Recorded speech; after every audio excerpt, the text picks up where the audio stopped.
કેમ નીકળે છે ભગવાન જગન્નાથની રથયાત્રા? જાણો શું છે ખાસિયત. જગન્નાથ રથયાત્રા દર વર્ષે અષાઢી બીજે નીકળે છે.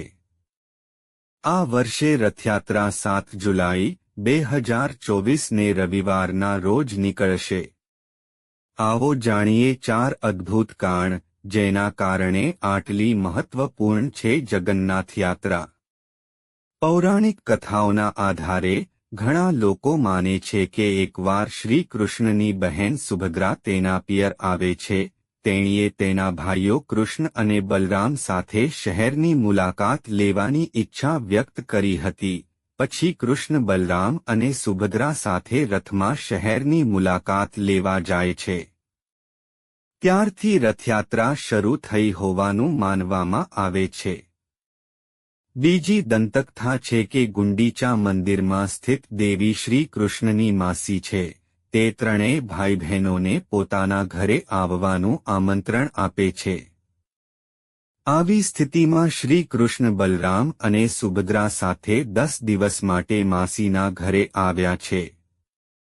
ત્રીજી દંતકથા છે કે શ્રી કૃષ્ણના મામા કંસ તેમને મથુરા બોલાવે છે. આ માટે કંસ એક સારથી સાથે એક રથને ગોકુલમાં મોકલે છે. રથયાત્રા ત્યારે શરૂ થઈ જ્યારે કૃષ્ણ તેમના ભાઈઓ અને બહેનો સાથે રથમાં મથુરા ગયા. જો કે કેટલાક લોકો એવું પણ માને છે કે આ દિવસે કૃષ્ણએ કંસનો વધ કર્યો હતો અને મોટા ભાઈ બલરામ સાથે મળીને લોકોને દર્શન આપવા માટે મથુરામાં રથયાત્રા કરી હતી. ચોથી દંતકથા અનુસાર કૃષ્ણની રાણીઓએ માતા રોહિણીને રાસલીલાનો પાઠ કરવા કહ્યું.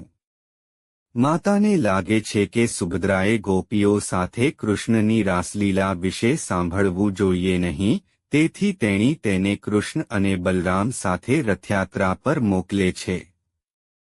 એટલામાં જ નારદજી ત્યાં આવે છે અને ત્રણેયને એકસાથે જોઈને ખુશ થઈ જાય છે.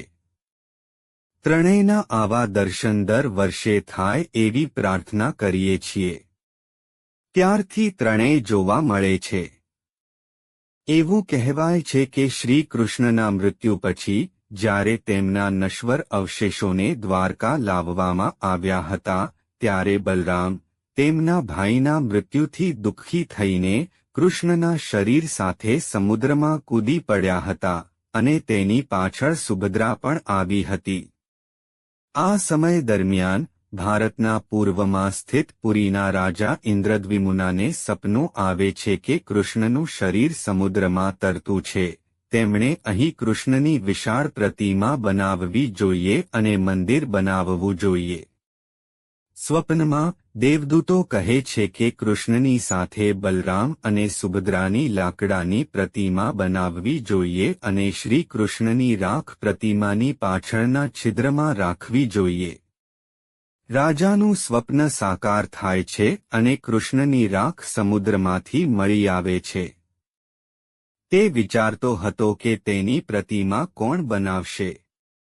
ત્યારે વિશ્વકર્મા એક સુથાર તરીકે આવે છે, પરંતુ કામ કરતા પહેલા તેઓ બધાને ચેતવણી આપે છે કે કામ કરતી વખતે તેમને ખલેલ પહોંચાડશો નહીં, નહીં તો તેઓ કામ અધવચ્ચે જ છોડીને ચાલ્યા જશે. થોડા મહિનાઓ પછી પણ જ્યારે મૂર્તિ ન બની શકી, ત્યારે રાજા ઇન્દ્રદ્વિમુને ઉતાવળમાં પોતાના રૂમનો દરવાજો ખોલી નાખ્યો અને આ બનતાની સાથે જ વિશ્વકર્મા અદૃશ્ય થઈ ગયા. તે સમયે મૂર્તિ પૂર્ણ થતી નથી, પરંતુ રાજા મૂર્તિની સ્થાપના કરે છે. તે જ રીતે તે પહેલા મૂર્તિની પાછળ કૃષ્ણની રાખ મૂકે છે અને તેને મંદિરમાં સ્થાપિત કરે છે.